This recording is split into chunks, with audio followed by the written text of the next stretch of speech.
violence for years. There is so much more that needs to be done. Today, you'll hear about policy ideas from both chambers, from both sides of the aisle, and from diverse communities all across our state. We're taking a comprehensive approach to domestic violence because that is what it will take to address these numbers. With that, I'll turn it over to Colleen McIngill, I'm so sorry, Director of Victim Services at the King County Prosecuting Attorney's Office. Thank you. Thank you. Thank you, Senator Dingra, for your constant dedication and advocacy for crime victims. My name is Colleen McIngill, and I work as the Director of Victim Services with the King County Prosecuting Attorney's Office. And on behalf of our newly elected prosecutor, Lisa Mannion, we want to express our strong support of critical funding to stabilize victim services for survivors of domestic violence and sexual assault. Our current system chronically underfunds victim services and relies on the backs of offenders to sustain those services for victims of crime. Subsequently, we've seen decades of budget cuts that have left vulnerable crime victims, families, and children at greater risk. Since the pandemic, we've experienced increased calls for domestic violence and sexual assault service, which have led to long wait lists. If these cuts continue, programs like our Child Advocacy Center in King County may experience a 60% cut, which could eliminate our forensic interviewers or drastically impact our multidisciplinary coordination on child and adult sexual assault investigations. A survivor's access to timely, supportive advocacy, transitional housing, and legal aid literally saves lives. We must fundamentally change how we fund victim services in Washington, and relying on VOCA funding that in many ways continues to perpetuate harm by underfunding victims and sticking bad debt to offenders is failing. As the state of Washington, in King County, we believe that a crime against one is the crime against a community. And we at the King County Prosecutor's Office seek justice on behalf of victims for the state. We are part of a social contract that we have between victims and the community. It's time for the state to make a continued, sustainable commitment to lift survivors by substantially investing in our commitment to victims and victim services across our state. And I'm excited to introduce Representative Amy Wallen from our 48th Legislative District. Good morning, and thank you for being here. Everyone here has heard of domestic violence cases in their hometowns or in the news, but each of us has been affected by domestic violence, sometimes whether we know it or not, because it can be difficult to spot. I worked with a young man at our business who was talented, funny, and charming. He was deeply loved by our team and had an incredible career ahead of him. He's now in prison and his girlfriend is dead. He planned to hurt her. He knew her routine. He hunted her, tracked her, and shot her through the windshield of her car. The protection order she had against him didn't make a difference. Their baby that they had together witnessed his mother's murder. We must do better to protect those who are stalked, hunted, coerced, threatened, live in fear, and may be killed. We owe it to our communities. We owe it to our families. We owe it to the children who watch what we do and learn from us. That's why we are all here today to explain our plans to protect those who are being hurt and who are being threatened. They need us to put up stronger barriers between them and their abusers, and today we are taking action. I'll welcome Representative Lauren Davis forward. Thank you. Good morning. House Bill 1715 challenges the premise that DV victims should be sent into hiding, fleeing for their lives, while our system does very little to hold their abusers accountable. It rejects the status quo that hands victims a piece of paper with a promise of safety that the state cannot guarantee. In healthcare settings, the term never event is used to describe situations that are so preventable they should never occur. Domestic violence homicide should be a never event. Research indicates that these murders follow consistent patterns and are highly predictable. And yet, dozens of women are killed in this state every year by men they once loved. This is unacceptable. House Bill 1715 builds the system that domestic violence survivors deserve. And my heartfelt thanks go out to my friend, Representative Gina Mossbrucker, for courageously co-sponsoring this with me. Thank you, Lauren, and thank you to Senator Dingra for her leadership on this issue and also the invitation to speak today. Every 9 seconds, we lose someone who becomes a victim or survivor of domestic violence. So in this 45 seconds that I'll be speaking, we'll have lost 5 people to the crisis, to become a member of the crisis of domestic violence. How do we in society go from, I love you so much, I want to marry you, to murder of that same loved one? I think that we ask people all the time, we're saying, well, why don't you just leave? And what we need to understand and we need to pay attention to is that when you leave, it's the most dangerous point of the domestic violence cycle. It's the most lethal. It's often the most deadly. We've passed many bills on domestic violence, but House Bill 1715 of my good friend, Rep. Lauren Davis, is comprehensive. She's detailed every single place in the cycle of domestic violence where the system's broken. I ask for that support and support of all of our victims and survivors of domestic violence. Thank you. I'd like to introduce Meet Lynn Tai from the 41st Legislative District. Thank you, Representative Mossbrucker. I am Representative Meet Lynn Tai, honored to represent the 41st Legislative District, and even more as an honor to be the prime sponsor on House Bill 1562. House Bill 1562 speaks to that sentiment of creating barriers from those who abuse and potentially kill their loved one, and those who are victims of domestic violence, who are victims of stalking, who are victims of sexual assault, who are victims of cyber harassment, who are victims of so many tactics in the name of love. We can reduce the lethality and the harms by making sure that the process of restoring firearm rights is clearly articulated, how they should be done, when they should be done, and which records are needed so that these petitioners could go through the entire process. At the same time, House Bill 1562 updates through research what we have learned, the different behaviors and the different crimes that has been committed, such as animal cruelties, as those that increase risk to the harms. With that, I'm asking the community to support House Bill 1562 as one of those barriers that we needed to ensure that lives can be saved. I have the honor to introduce my dear friend, Representative Lekanoff.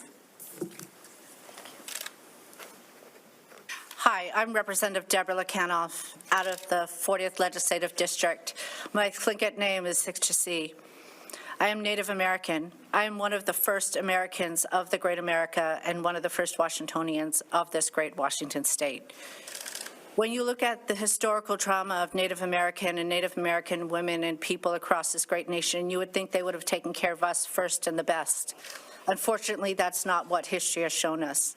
Native American women are one of the largest population of women who have gone missing and murdered, going back all the way to 164 years ago when a Yakima Nation woman was reported to the military as missing and murdered. I'm proud to stand here today with my colleagues, both in the Senate and the House, both Republican and Democrats, to say we care in Washington State. Our values in Washington State ensure that we take care of each and every woman, no matter what their color, no matter who they love, no matter where they come from. The Missing and Murdered Indigenous Women's and Peoples Initiative started before I came into the state legislature in 2018.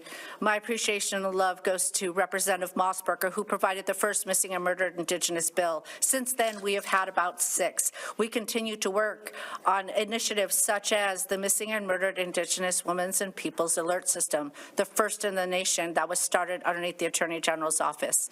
Today, we have 2 bills and a proviso coming through. Underneath the Attorney General's task force, we have a Missing and Murdered Indigenous Peoples task force, and then we also are going to be looking at incorporating a cold case unit within the Attorney General's office. Cold case unit shows that there are 1,500 unsolved homicides. Of the 1,500, there are 400 who are Native Americans. Of the 400, there are 110 of them that are women. We make up, as Native Americans, less than 2% of the population of Washington State. We also want to be able to embrace this conversation across Washington with all of our Washingtonians to say thank you. Thank you for caring. Thank you for loving us. Thank you for taking care of the first Washingtonians. With that, I'd like to introduce Senator Torres. Thank you very much. I also echo the sentiment of my colleague here. I'm very honored to be here with everyone from both sides of the House and Senate as well to provide policy, to bring policy that's going to help protect victims. And with that, I'm very glad to be the prime sponsor on Senate Bill 5477, which is going to extend the Missing Murdered Indigenous Women and People Task Force. And it will also require the task force to develop recommendations, to continue developing recommendations and best practices for the collaboration and coordination between law enforcement agencies and social and health services to improve communication and transparency with family members in missing and murdered Indigenous women and people cases. It also will require law enforcement to enter a missing person case into the National Missing and Unidentified Person System if a missing person has not been found within 30 days of the report, or if an investigating agency suspects criminal activity to be the cause of the missing person's disappearance.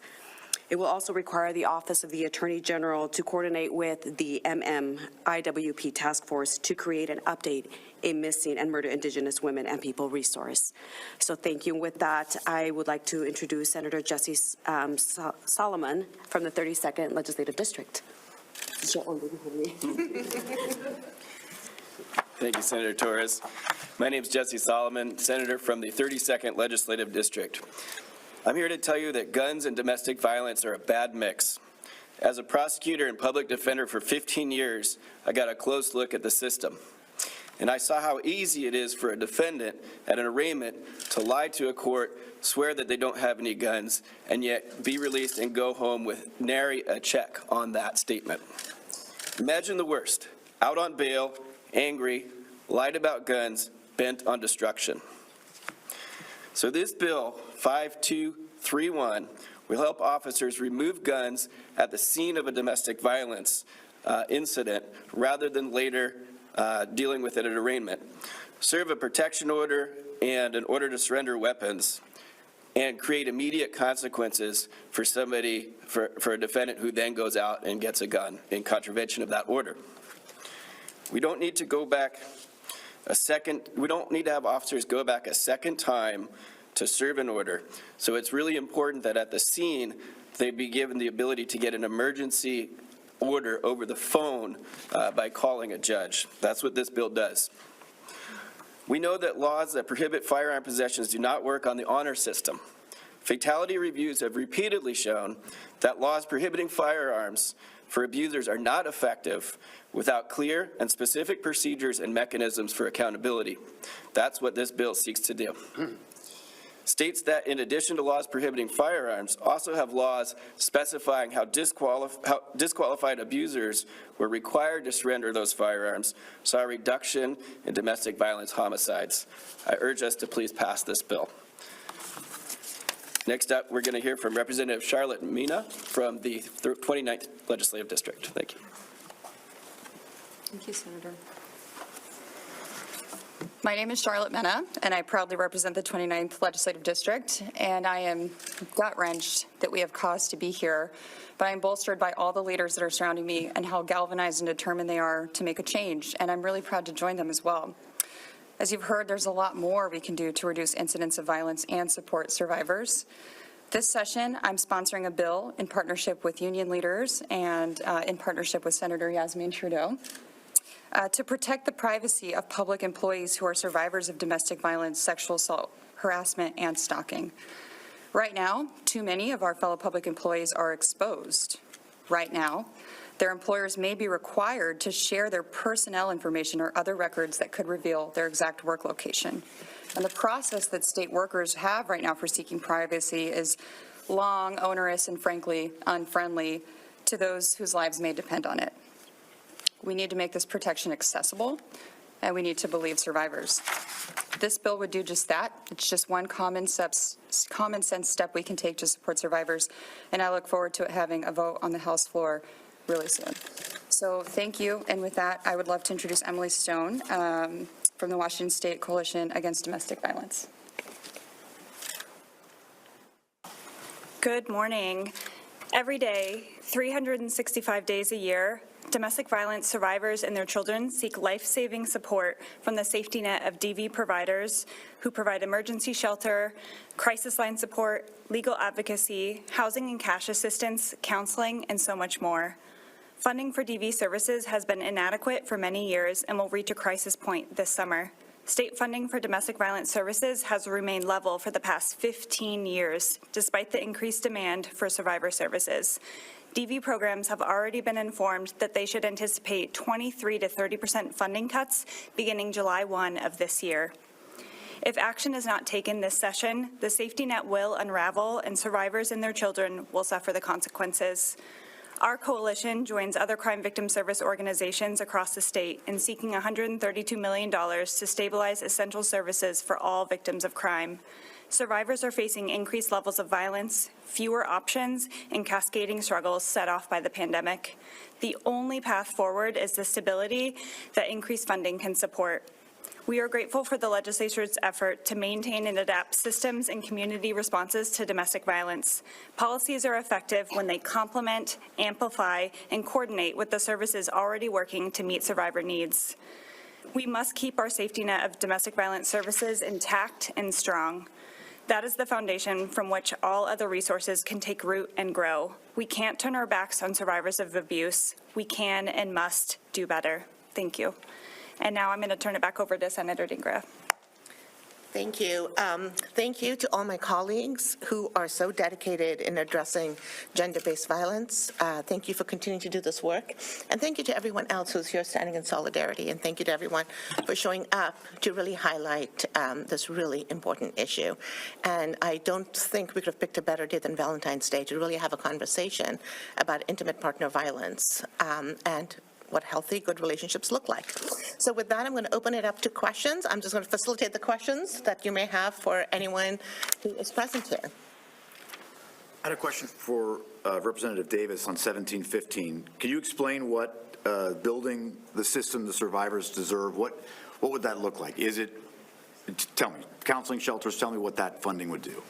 Certainly, and thank you for the question. So several things. 1715 implements national best practices for the prevention of domestic violence homicide, which is a triad of services, universal lethality assessments in every criminal domestic violence case and every civil domestic violence proceeding. So we're no longer treating domestic violence as a monolith, but really segmenting the most dangerous cases and providing supports, implementing domestic violence high-risk teams. And then the third piece is electronic monitoring with victim notification, which there have been no homicides or reassaults anywhere in the country utilizing that technology. It's really changing the paradigm. Instead of making a woman flee into shelter, making the person who caused the harm be responsible. It also works with the Office of Civil Legal Aid to create a plan to massively expand services for survivors who are petitioning a court for the right to not be murdered, who currently, the vast majority, are pro se with no counsel before a court of law. There are some provisions related to firearms and making sure that individuals who are are the most likely to commit lethal violence are unable to access their firearms, and there are a number of other provisions that require judicial officers to act in particular ways to protect survivors in cases that are deemed to be the most lethal. Thank you. Any other questions? Go ahead. I have a question for Representative Tai. I was just looking at the bill list. It looks like a lot of the bills are advancing, at least so far this year. House Bill 1562 hasn't gotten a committee vote yet. I'm just curious to get your sense, is there still time for it to move forward? And what's at stake if the legislature doesn't move forward on this one this year? Well, thank you very much for the questions. As a prime sponsor, I'm eternally optimistic. We have until Friday. And it's really giving me an opportunity to speak really to the heart of the legislation. If you have followed a public hearing on 1562, you probably have heard the concern from our formerly incarcerated community. And the argument around it is we continue to further discriminate against the formerly incarcerated community, and especially because of our racist criminal system, we continue to put people of color, especially black men, in those spaces.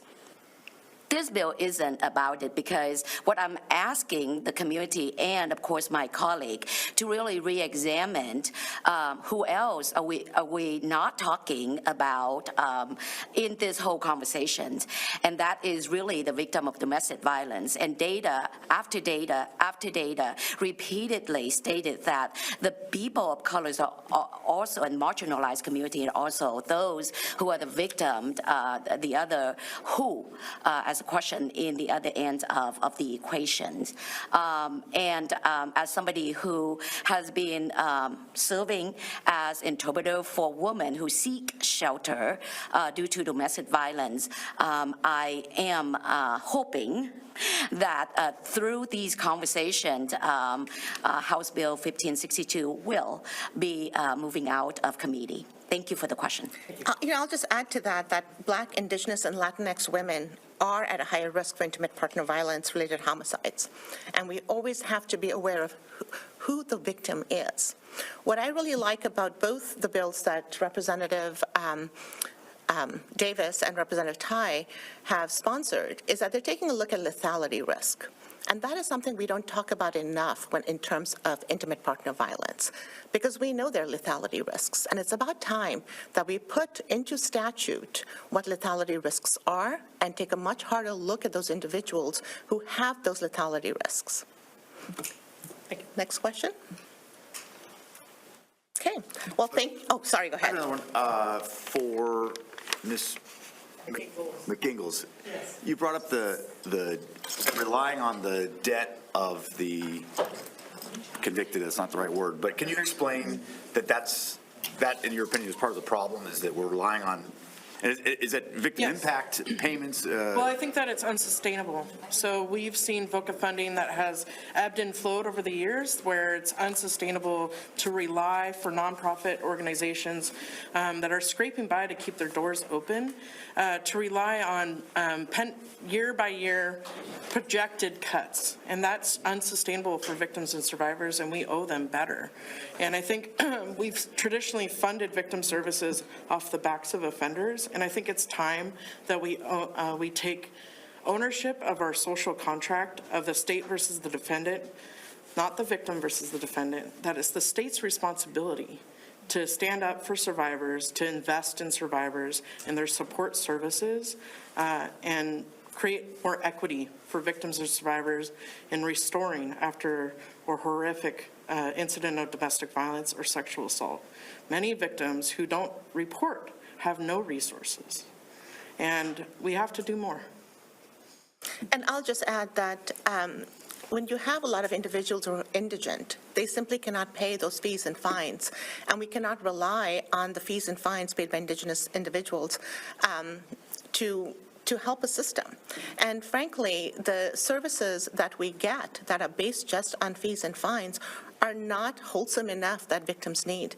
They need housing, they need counseling, they need help with their job placement. There are so many other needs that they have that we cannot have a system that is based on fees and fines to help support that. And this federal funding that's maybe not drying up, but being cut, explain where that's come from. Is this something we've known about for a while? Why are we kind of waiting until a few months before? So this has happened year after year, and thank you for explaining that really well, because it's based on fees and fines. So depending on how many fees and fines are collected, that's the amount of money our victim services have. So last year, the year before, we have used state dollars to supplement the VOCA funding. I believe last year it was $16 million. The year before that was another number. So we have had to do this year after year. And so it's time that instead of just supplementing that, we have a system where the state is responsible for a lot of these services.